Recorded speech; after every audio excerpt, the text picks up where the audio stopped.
ये दास्तान आज़मगढ़ में बसी एक बहुत ही पुरानी हवेली की है जो आज भी सुनसान पड़ी हुई है। इस हवेली में जो भी गया या रुका वो कभी भी जिंदा लौट कर वापस नहीं आया। लोगों का ऐसा मानना है कि इस हवेली में प्रेतों का वास बसता है। रात होते ही यहाँ पर मानो भूत प्रेतों का साया मंडराने लग जाता है। यहाँ से नज़दीक कुछ 200 मीटर की दूरी पर एक सड़क जाती है। यदि रात को वहाँ से कोई निकलता भी है तो कभी किसी को किसी के रोने की आवाज़ या फिर किसी के करहाने की आवाज़ साफ साफ सुनाई देती है। सुना है कि यहाँ पर मुग़ल काल के बाद उनके पीढ़ी दर पीढ़ी से कोई रहता ही चला आ रहा था, जिनका परिवार बहुत ही बड़ा था। एक समय की बात है, कुछ लोगों ने मिलकर उनके सारे परिवार की हत्या कर डाली थी। अकाल हत्या के चलते उस पूरे परिवार की आत्मा आज भी उस हवेली में भटकती है। इस बात की पुष्टि तब हुई जब एक इंसान उस हवेली से जिंदा वापस लौट कर आया और उसने ये सारी घटना अपनी आंखों देखी बताई कि उसके साथ वहाँ पर क्या क्या हुआ था, जो आज मैं आपको बताने जा रहा हूँ। बात लगभग 10 से 15 साल पुरानी है। एक अजय नाम का लड़का उस हवेली के सामने वाले रास्ते से अपने घर जा रहा था। अचानक से उसकी बाइक खराब हो गई और नज़दीक किसी का ना होना उसे उस हवेली की ओर ले गया। अजय को बिल्कुल भी उस हवेली के बारे में कुछ भी नहीं पता था, जिस कारण से वो उस हवेली में चला गया, सब बातों से अनजान और बेखबर। रात के लगभग 10 बजे होंगे जब अजय ने उस हवेली में प्रवेश किया। जैसे ही वो उस हवेली में गया तो उसे हवेली का टेम्परेचर कुछ अलग सा लगा, जो कि बाहर बहुत ही गर्मी थी लेकिन हवेली का मौसम बहुत ही ठंडा था।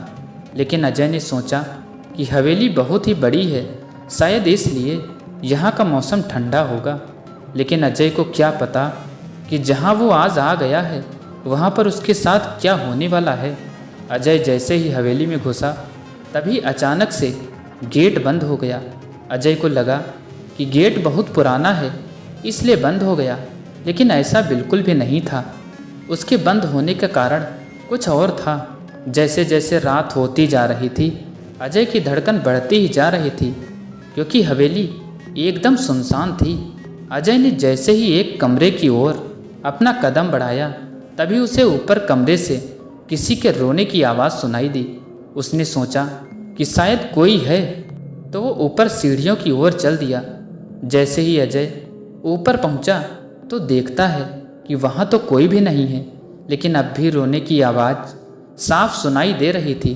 उसने दरवाज़ा खोला और देखता क्या है कि एक कुर्सी हिल रही है और कोई बैठा हुआ है, जो कि साफ नज़र नहीं आ रही है।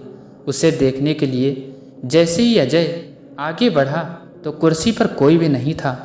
वो अब डर गया। तभी कोई चिल्लाया। वो भागकर नीचे की ओर गया तो देखता है फर्श पर खून पड़ा है, लेकिन वो खून ताज़ा नहीं बल्कि सूखा हुआ था। अब तो वो रुकना नहीं चाहता था, वहाँ से भाग जाना चाहता था। अजय दरवाजे की ओर भागा और उसे खोलने की कोशिश की, लेकिन वो खुल नहीं रहा था और रोने और चिल्लाने की आवाज़ों से उसका सिर फटा जा रहा था। उसने सोचा क्यों ना मैं छत से भाग जाऊं। वो ऊपर गया, लेकिन ऊंचाई बहुत होने के कारण अजय कूदना नहीं चाहता था। लेकिन वो कहते हैं ना कि मरता क्या ना करता। वहाँ से भागने के लिए वो आखिर कूद ही गया। अजय को चोट भी आई, लेकिन वो वहाँ पर रुका नहीं और बचने के लिए भाग निकला। उसने ये सब बातें बाद में सभी को बताईं तो लोगों ने उससे कहा वहाँ पर भूतों का वास है। ऐसा कहा जाता है कि आज भी उस कमरे में राजा की आत्मा रहती है। इसमें कितनी सच्चाई हो सकती है यह बात कहना थोड़ा मुश्किल हो सकता है, मगर कुछ लोगों ने महसूस किया जो हवेली आज भी सुनसान है, उसके एक कमरे में राजा की आत्मा रहती है। यह बात उस समय की है जब 2 आदमी अपने घर जा रहे थे, मगर जब वह दोनों उस हवेली के पास जाते हैं उन्हें हमेशा डर नहीं लगता है। मगर आज कुछ ऐसा था जो कि उन्हें सोचने पर मजबूर कर रहा था। उस हवेली में रोशनी आ रही थी। वह दोनों दूर से देखते हैं मगर सोचते हैं यहाँ पर कोई नहीं रहता। मगर फिर भी वहाँ रोशनी कैसे आ रही है, जबकि उस हवेली की हालत अच्छी नहीं थी। कोई भी अंदर नहीं जा सकता था क्योंकि सभी जगह पर बहुत अधिक घास हो गई थी। उसके बाद भी वह दोनों अंदर जाने की कोशिश करते हैं, मगर वह जानते हैं अंदर जाना आसान नहीं। रात का समय हो रहा था, रास्ता भी ठीक से नज़र नहीं आ रहा था। मगर कुछ समय बाद वह उस कमरे में चले जाते हैं जिसमें रोशनी आ रही थी। रोशनी अभी भी थी, मगर खिड़की के पास कोई खड़ा था। वह राजा की आत्मा थी, क्योंकि वही पोशाक उसने पहनी थी जो कि राजा पहनते थे। जब उसने देखा, उसके बाद उसकी लाल आंखें देखकर दोनों डर जाते हैं। वह जल्दी में उस जगह से भागते हैं, मगर एक उनमें से गिर जाता है। आज उन्होंने सच में किसी भूत को उस हवेली में देखा था। वह दोनों बाहर आते हैं, उस खिड़की को देखते हैं। अब कोई नहीं था, कोई रोशनी नहीं थी, कुछ नज़र नहीं आ रहा था। वह दोनों उस जगह से भाग जाते हैं। यह बात वह सभी को कहते हैं, मगर कोई यकीन नहीं करता है, क्योंकि सभी जानते हैं उस हवेली में कोई नहीं रहता। वह कभी राजा की हवेली थी, अब कोई नहीं है। उन्हें वहम हो सकता है। यह बात कहकर कोई भी इस बारे में बात नहीं करता, मगर उन्होंने जो देखा था वही सभी को बताया था। कोई यकीन करता है या नहीं, मगर सच यही है जो उन्होंने देखा था। इस हवेली को देखकर बहुत ही अधिक डर लग रहा था। ऐसा लग रहा था कि वह बहुत ही डरावनी है।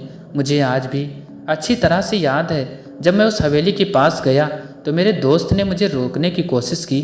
हमें अंदर नहीं जाना चाहिए। जब मैं उस हवेली के पास गया तो मेरे दोस्त ने मुझे रोकने की बहुत कोशिश की थी। हमें अंदर नहीं जाना चाहिए। लेकिन जब हम उसके अंदर गए तो शायद हमें इस बात का एहसास हो गया कि हम उससे अच्छा बाहर की दुनिया में ही ठीक हैं। यह उस दिन की बात है जब हम दोनों अपने गांव जा रहे थे। हमने देखा कि रास्ते में हमारे सामने मुसीबत ही आ गई, जिसकी वजह से हम गांव में सही समय पर नहीं पहुंच पाए। इसलिए हमारी नज़र हवेली पर गई। शायद यह मौसम का असर था। ठंड अधिक होने की वजह से रास्ता भी नज़र नहीं आ रहा था। हमारी बाइक भी रास्ते में ही खराब हो गई थी, जिसकी वजह से हमें वहाँ पर रुकना पड़ा था। उस हवेली को देखकर बहुत डर लग रहा था। उसके अंदर जाने की हिम्मत नहीं हो रही थी और कोई रास्ता नहीं था। इसलिए हमने सोचा कि बाहर बहुत अधिक ठंड हो रही है, अगर हम कुछ देर वहाँ पर रुक जाते हैं तो शायद हमें कोई मदद मिल जाए तो अच्छा होगा। लेकिन हम जानते थे कि उस हवेली के अंदर कोई नहीं होगा, क्योंकि उसके हालात ही बहुत ख़राब हो चुके थे।